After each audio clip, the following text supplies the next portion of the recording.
இயேசுவின் நடுமை சகோதர சகோதரிகளே, இந்த 20வது அதிகாரமானது ஆண்டவர் யோசுவாவை நோக்கி எவ்வாறு மோயிசன் அவர்களுக்கு வகுத்து கொடுத்த அந்த வழிமுறைகளின்படி அடைக்கல நகர்களை ஒவ்வொரு குலத்திலும் நிறுவனம்.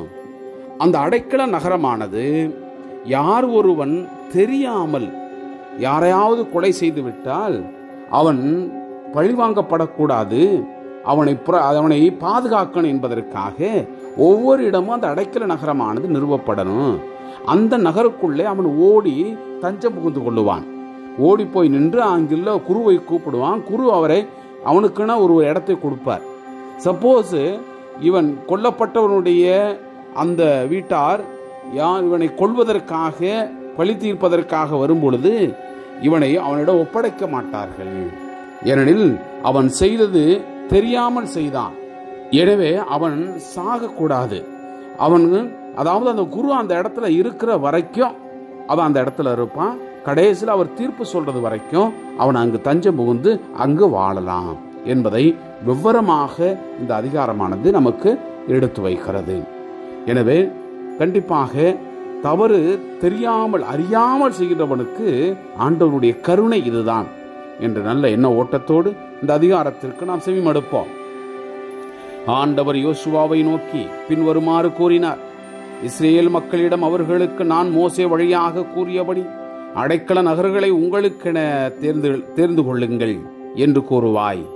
அறியாமல் தவறுதலாக ஒருவரை கொன்றவன் இரத்த பழி வாங்குபவரிடமிருந்து தப்பி ஓடி தஞ்சம் புக இந்நகர்கள் உங்களுக்கு அடைக்கலமாக அமையும். கொலையாளி இந்நகர்களில் ஒன்றினுள் ஓடி நுழைவாயில் நின்று அந்நகர் பெரியவர்களின் காதில் படும்படியாக தன் நிலையை எடுத்துரைப்பான்.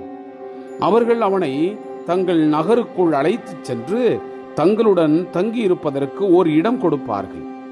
இரத்த பழி வாங்குபவர் துரத்தி வருவதால் கொலையாளியை அவருடைய கையில் ஒப்படைக்க மாட்டார்கள்.